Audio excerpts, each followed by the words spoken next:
Hello again, my name's Rena, and this is the Philosophical Goob channel, as you may or may not be familiar with. I have a co-yapper now that we can talk with and discuss. Our last episode was discussing probabilities and instances that are very popularized as to why guys and girls cannot be friends, just the problems that surround it. And in this episode, we're going to tackle something as to kind of leading into the why more so of why guys and girls can't be friends. Um, Obviously, we don't agree that guys and girls can't be friends. It's just that the majority tend to not be able to be friends or just friends. So, in this episode, we're kind of going to go into the understandings as to why girls are so protective as well. And you see and hear this a lot on social media where guys will, and girls will kind of say why guys and girls kind of can't have this friendship. And we think it begins with the area in which girls are cautious. And what that means is we're going to talk about the girl and female experience of growing up and what comes into that as far as why girls are so cautious. So, like, growing up, girls are taught, oftentimes not, though. A lot of my friends, unfortunately, that have experienced sexual assault have had the have had the instance where they were never told as a child that they should not be around males or they shouldn't be alone with dads and brothers. And it was pretty amazing to see in a bad way that they were kind of not set up for success. And thankfully, growing up, I had never undergone sexual assault. And I think that a lot of protection from that is due to my mom, like, telling me at a very young age that kind of the realities of things. Yeah. Well, you have to. My view is, and the way I was raised, is you need to set your children up for success, and that's not just financially, and it's also your character, the way you think, the way you process, and especially being a female in any era, you need to be aware of how to conduct yourself, how to be observational in your surroundings, and it's not being paranoid, it's just being aware. Mm-hmm. And not walking around in a fantasy land that, we'd love to think that everything's unicorns and rainbows and everybody's nice and everybody you can take at face value. And unfortunately, reality is not like that. So that was my parental approach, was to be realistic with you. Mm-hmm. And to give you a fighting chance, really, because if you're walking around and one day you go on your first date and the guy turns out to be a schlep and he tries something on you and you're thinking he's an honorable person and you never know to listen to your instincts, your gut, your premonition, whatever you want to call it. Mm-hmm. And then you're caught off guard because that's what predators look for. Mm-hmm. And so it's just being aware so you don't get in those situations, because I was taught that growing up as well as a teenager and a young person, and it was my dad that taught me it more than my mom, because being a man, he knows what's on men's minds. And he says, you don't want to walk around being paranoid. You just want to be aware and not trust that everybody's on their best behavior. And as long as you set the boundaries and you let people know, that's male and female, that's in life. People know where they stand. And then if it's a predatory situation, might give that guy a second guess on he should not try something with you because you're not a dummy. And that was how my dad would speak. He was very blunt. Well, just let him know you're not a dummy. And sometimes it's as simple as that.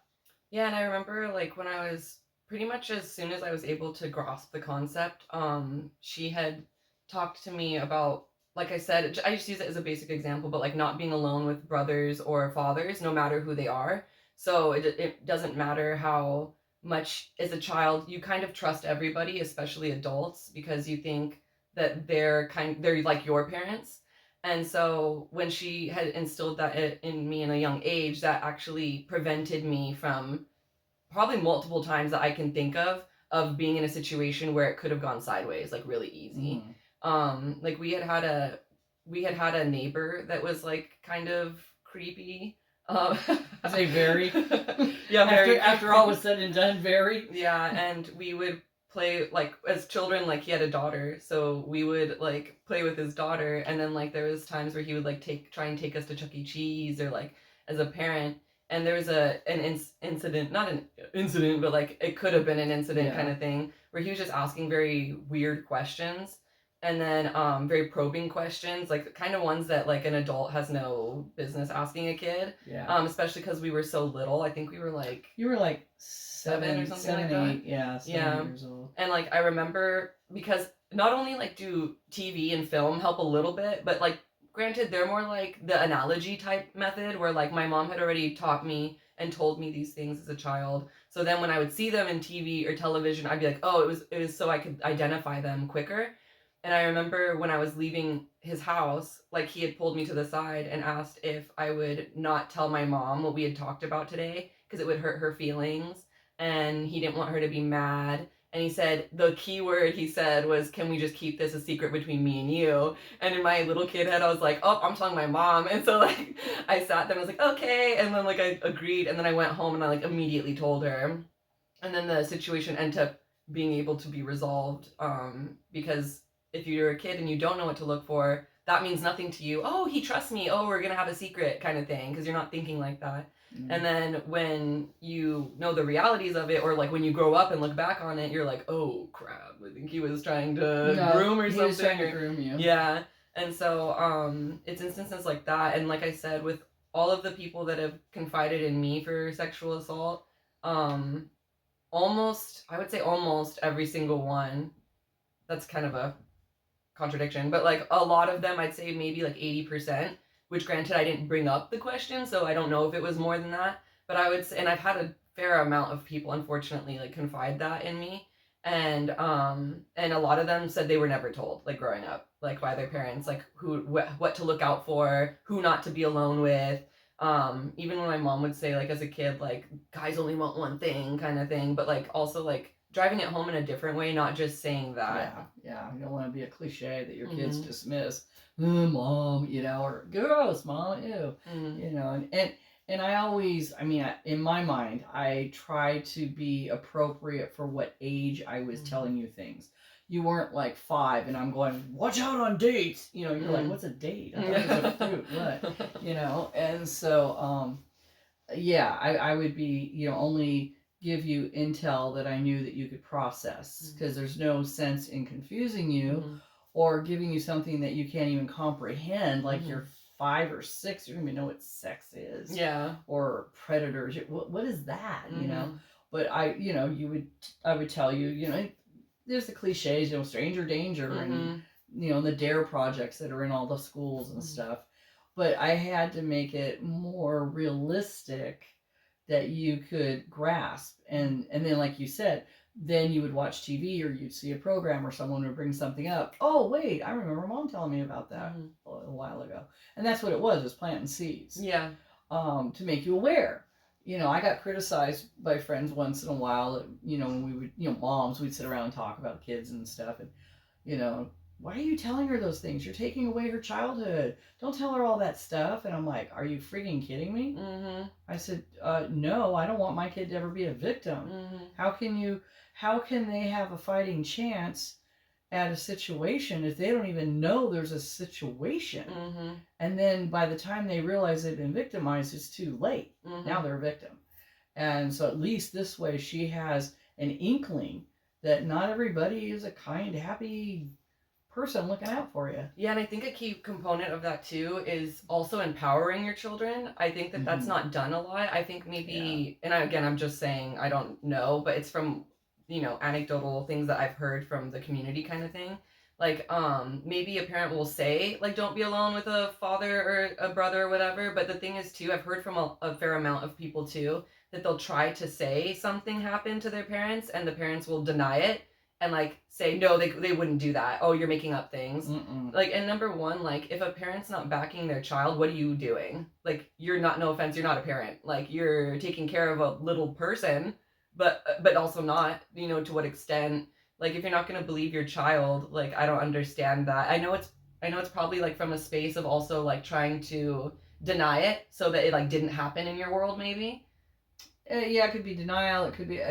Or someone that embarrassment. they like. It could be like a boyfriend or it could be or family. A lot of times it's uncle, it's a weird uncle or cousin, or grandfather, or even grandmother. Like I've heard some crazy stories where it's like the women too. You're like, what are you? What's happening? It's not just the men. Relax, dudes. Yeah. It's not just you guys. It's just unfortunately Mostly society-wise, you're the aggressor. But sorry about that. We're not bashing here. Okay, we're just trying to be honest. But yeah, and that's the thing. Well, and most of the time, it is somebody you're familiar with. It's not a stranger. A stranger's easy. You're like, oh, I don't know you. Bye. Well, and also, like, I think parents unknowingly, or maybe knowingly, I don't know, but also may not pick up on the kids' like social cues. Like, for example, like if the kid is happy, or the child is happy, hugging and giving a kiss on the cheek or something to like their family members, but you notice they're reluctant with one specific member, like there comes a point where like I think a parent needs to be more involved in wondering why that is, and not going, no, you need to give them a kiss, like enforcing that.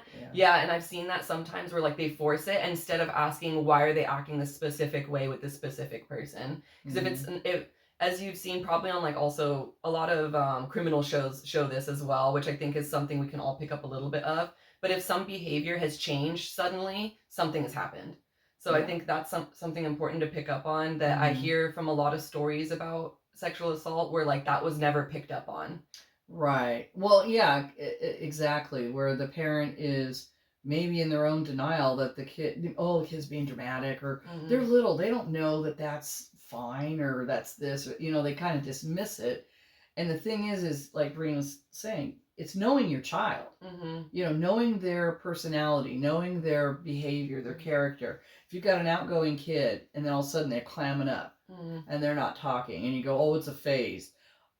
Probably 9 times out of 10, yeah, it could be a phase.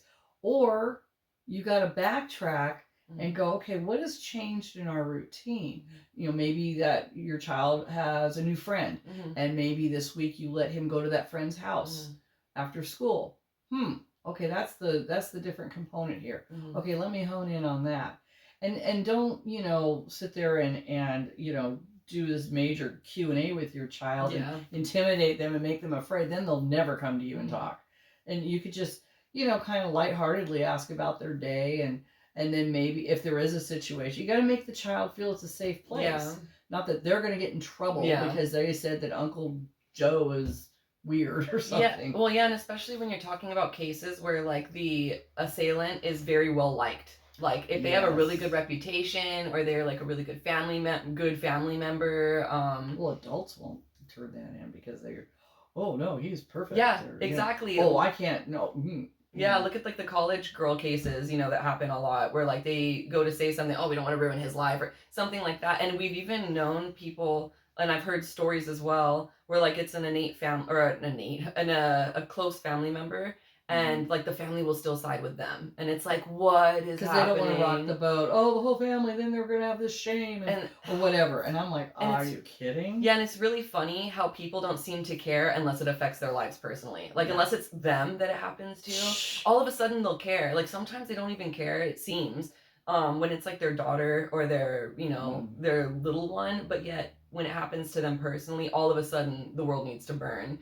And it's just like, how does anyone expect anything to change if you're just going to act like it's okay? Oh, we'll just ignore it because that's just your kooky uncle. Yeah, but he ruined, not permanently, because obviously it depends on the victim or the survivor, but they are breaking something down inside of that person that's forever changed. And that's not something that can be denied. Like, so to invalidate somebody's horrible experience that they went through and then not empowering them to know that like, they can listen, you can like be safe coming to me and I'll listen and I'll believe you and I'll back you, and that person's not allowed around us anymore. Like it doesn't even have to be like confrontationally violent. It can just be like, we don't associate with them anymore. Yeah, just being heard. I mean, having, like I said, having a safe place for the child to go that they'll be heard. That's like when you came to me about that flipping neighbor. Well, not to go into details, but I basically went over and kicked his door in. But that was after he proved that he was shady. Because I gave him benefit of the doubt. I thought, well, maybe she misunderstood a certain tone or certain nuance to the conversation. I'll give this guy benefit of the doubt. So I didn't go over there, both barrels blasting. They were cocked and ready to go in the back of my brain, but I wasn't going to be crazy lady without a reason. And then when he I basically just asked him normally, hey, thanks for taking the kids, to Chuck E. Cheese, yada yada. And I was out on his front porch. I wouldn't go in his house. And then I asked him, there was a conversation that, my daughter said that you guys were having that she was quite uncomfortable with. Do you mind letting me know what was going on? Because maybe she misunderstood. I mean, I started out blaming her for being a kid, and maybe she didn't get it. Mm-hmm. And his response was to slam the door in my face. Mm-hmm. So hard that the door bounced off the door jamb and popped open, and I kicked it in, and then I started nailing him. You said you went over there, like, not with the intention. Did you ever question, like, genuinely if I was, like, making it up or something? No, I knew you weren't making it up. That's what I was just trying to clarify. I definitely knew because you were in tears. Mm-hmm, yeah. And I'm like, what's wrong? When you came home, I said, hey, did you have fun at Chuck E. Cheese? And you're like, yeah. And I'm like, what the hell? You just started. I was really uncomfortable questioning. No, because I think you did well for what you said. I wasn't there holding it in when he's like, okay, let's keep a secret. And you're like, okay. Come on, go shit. And then you just start crying. I'm like, what's wrong? What's wrong? And he's like, I can't tell you. I go, tell me what? What? What are you talking? Because I had no idea if it was from that visit or school or, And then you finally calmed down and you said his name and then you started rattling off all the conversation. I'm like, what? Mm-hmm. And then I was like, wait a minute. And so I called Grandma and I told her, and she said, you get your butt over there now. He's grooming her. Mm-hmm. He's targeted her and he's grooming her to see if she can keep her mouth shut. If she can keep a secret, he can go to the next level. Mm-hmm. And then I went, oh, heck no. And so that got me going. Well, and I think a big important part, too, is that the child feels safe coming forward, obviously, to the family. Because, like, and that's the thing, if we want to talk about America and the family unit, like, the family unit means you back up the family unit. It doesn't mean, like, I have some kids. House. Yeah, exactly. And then on top of that, it has to do with, obviously, trust and comfortability. Oh, that's what I was going to say. It also depends on instilling in a child that they need to trust their intuition. Like, I think that's something that's not talked about enough with children, is that when they have a gut feeling, follow that feeling. Like, don't be like, oh, well, the social norms that my parents taught me are to be polite, to sit here, to kind of like tolerate something or turn a blind eye. If a child has a weird feeling about something, better safe than sorry. The worst thing they're going to do is look a little strange to the people that they're, exiting the room or conversation with. Mm-hmm. But the worst that's going to happen is they end up having a traumatic event. Right. Or at least a potentially traumatic event. Well, because we constantly gaslight ourselves. Mm-hmm. Forget that other people do it to us all the time, too. But we do it ourselves because you're second guess and go, did I really hear it that way? Is that what he meant? Well, and the thing is, too, sorry, I didn't mean to interrupt. It's because like an idea popped in, but it was like the thing is too is like when you had told me when I was a kid, like don't be alone with like brothers or fathers basically, or just don't like assume that you're safe, but don't assume they're gonna do anything too. Yeah. But that was like in the back of my head. But then I had instances. I think I was like 6 or 8 or something like that, where I was like we were playing tag in the same household with boys and girls, but the boys were like maybe a year or two older than us. And I remember like one of the children's brothers had like tackled me, like because we were playing tag or something. And like when he had tackled me, we were like on the ground and I was just like sitting there and I was like, okay, let go. And then he wouldn't, and he got like tighter with his arms. And then I heard my mom's like voice saying like, this, like basically this is why like you have to be careful. And I was like, then I started freaking out, and then I think I like elbowed him or something, and he's like, oh, and then I like ran away, and I literally never played with them ever again. At least with games like that, because it was like because it was really uncomfortable, and he was getting like, you can feel it when like something's about to happen and he wasn't letting go, and it was like at least 10 seconds where like this is happening. It's not like 2 and I'm freaking out, it was like 10 solid seconds at least, and I'm just like fighting him and going like, dude, this isn't okay. This is like something's maybe gonna happen. Like obviously not because there's a house full of parents and other kids, but still like that it happens all the time that way. Yeah, because if the parents are in another room or out of earshot, I mean, how many, little off topic, but how many times does a child drown in a pool when there's a pool party going and parents and everybody are right there in clear view? Yeah. So people aren't paying attention to every little situation in their home when you're having a gathering or whatever, and things can happen, like you're saying, in a split second. Mm-hmm. It was just kids playing and you know, roughhousing a little bit and having fun, and all of a sudden it wasn't Mm-hmm. for you. Mm-hmm. But see, you identified that, and that was the whole thing. I was just trying to get you to give them the tools. Give you the tools. If you don't have tools in the toolbox, you can't fix the problem. Well, and also like this whole idea of like it's awkward, potentially awkward to talk to a child about this stuff. But honestly, it's not. Like and especially if you just go in and you have these conversations. Because the thing is too, if you can't talk about something, potentially sensitive like that, how is it going to come about that, like, what if a child goes through that and how are they going to talk to you? Yeah, because they're going to be, it's scary and embarrassing and all kinds of things if something, the worst happens. And so, I would imagine addressing that for the first time, talking to your parent about, well, now I got to tell them about this. Yeah. And you've never had a conversation even like that. Right. And there's no groundwork laid. There's no trust laid. You know, of course a kid's not going to say anything or think they can.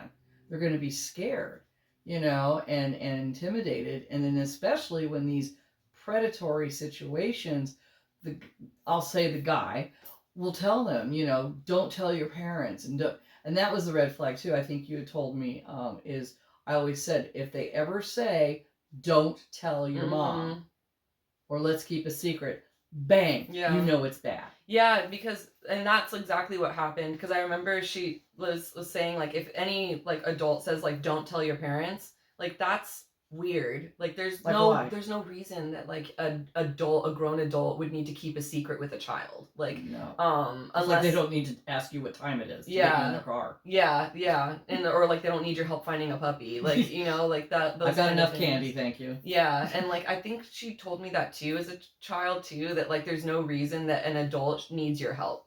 Like if they need your help or they truly need someone's help, they'll ask another adult. They won't ask a child. No. So and it was stuff like that like I said would ring in my head, like the few instances thankfully that like I've had a potential thing like that happen, and thankfully that's saved me from it.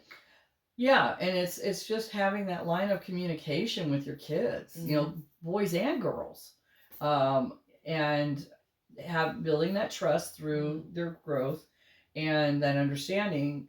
Like I said, planting that seed. So if a situation comes up, and it's situational awareness, and also like talk to kids about not only their day but like who's in the home kind of thing. Like if a kid goes over to like Brenda's house, then like, sorry I'm just using a random name, but like if they're going over to Brenda's house, then like ask, hey, who's like kind of fish of what the household looks like. What'd you see today over at Brenda's? Yeah. Oh, her dad and her mom, and oh yeah, her cousin was over. Oh, which cousin? You know, just get a feel for it. I mean, you had friends that they had a lot of family living in their home, and so you would always tell me about the grandma this and the auntie that and da da da da, and your friend had I think brothers or cousins, you know, boys, and that's when I said, okay, you can go and everything's cool, and that's when I got into the I better tell her about it. Don't be stuck in the back bedroom with the 3 boy cousins, and your friend goes off to the restroom and leaves you with the boys, even if they're just kids, and because things can flip, and you don't know what's in everybody's brain or what.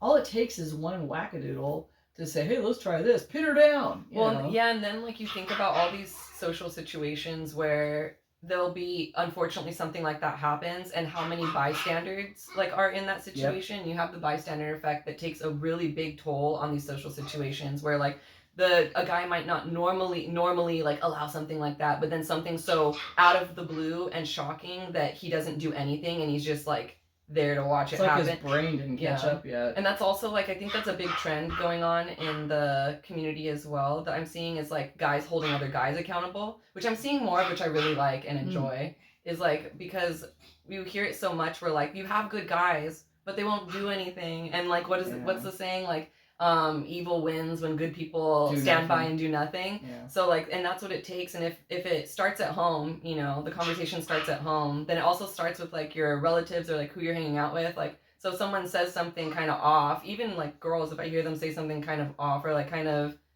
sexually like just weird, I guess, or odd, like not, and it's Yeah, not, like, out of especially its if it's not place. about like adults or something. You're just like, what the? Are you good? Like, what's Right. going on? You know, dude? Did you Like, get that therapy this week? I don't know. yeah, and you don't have to make it like an attacking thing either, and be No. like, dude, you're f***ed up. Like, what are you doing? You know, but you could be like, you really have that kind of thoughts going on. Like, you know, you Yeah. can make it a little more lighthearted, even though the subject's kind of not.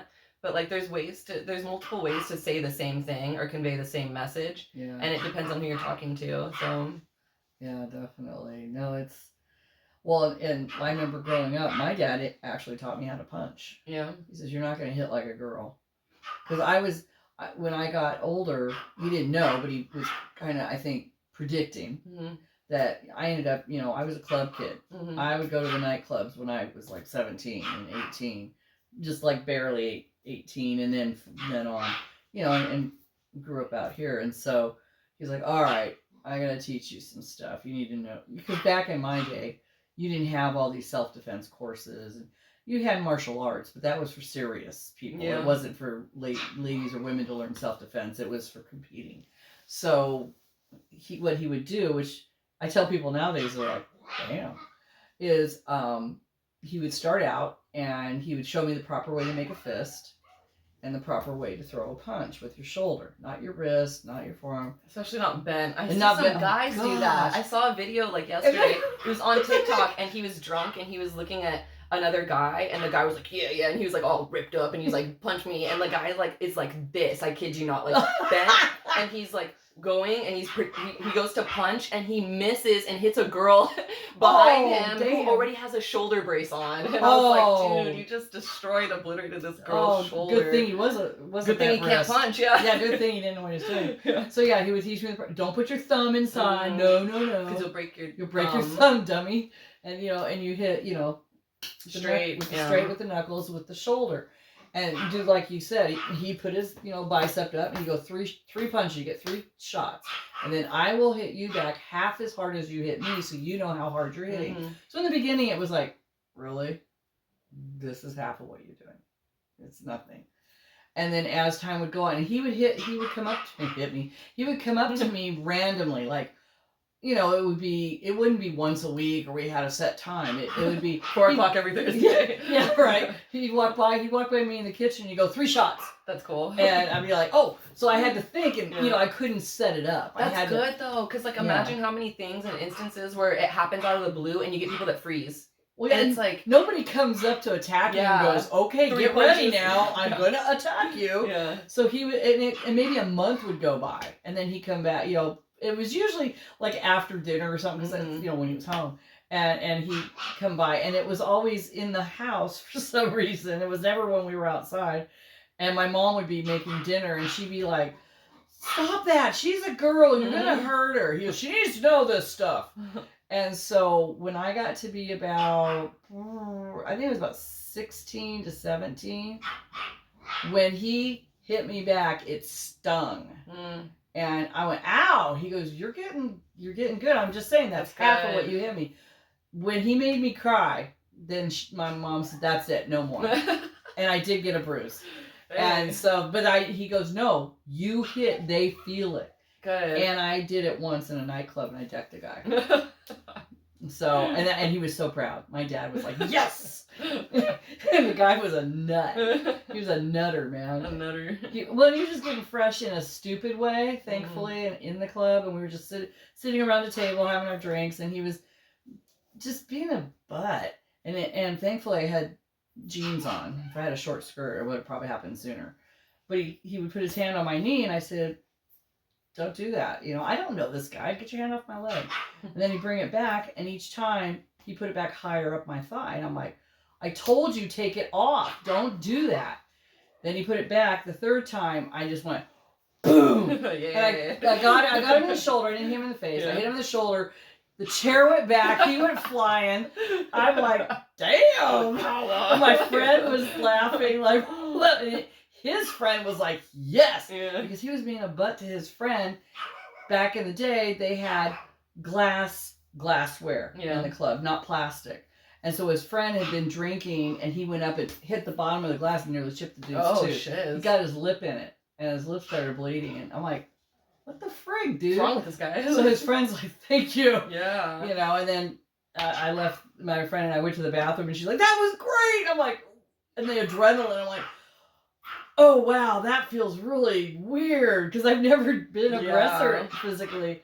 And I'm like, is he still out there? She goes, I don't know. So we waited about 5 minutes, and we came back to our table, and the guys were gone. But then that guy came up to me, and he says, well, I understand that you have a serious mental problem, and you should probably get that checked. I said, yeah, check your own self, you puss.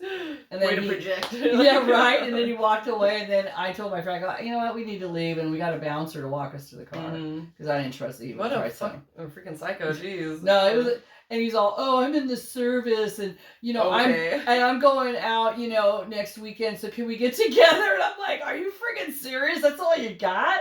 You think I'm going to go for that? That was before the punch, of course. Oh, yeah. So he was dancing with me all night, taking up my time, and then he wanted to get laid, of course, but he was not very creative. And I was like, no. I'm going in the service. Okay, nice for you. Yeah, nice decision. Weird, because I don't think there's a draft, so that's kind of a choice. Exactly, right? Yeah, I was like, we're not really at war, like, seriously, and what the hell? What? Okay, 1942, whatever. Yeah. You know? Oh, man. Stupid bimbo. Well, to wrap that up, that's a good story to wrap up with. So that's the end of our episode for this one. Next episode, we're going to be talking about why we think that, like, may you say it? Oh, it was the men not taking the situation seriously. Yeah, there you go. Sorry, sometimes situation. I need her to cue me. I'm like, yeah, I know, lying? No, just kidding. But we're going to be talking about why guys may not, again, stereotypically, broad brushstroke, not every single one. Please don't get crazy. Yeah, don't get crazy with it. Why guys may not take, like, when a girl or another friend says something about sexual assault or rape, why they may not take it the utmost seriously and to heart. But that's a subject for next time. But thank you. You've been watching the Philosophical Goobs. Goobs, yeah, Goobs World. I will see you next time.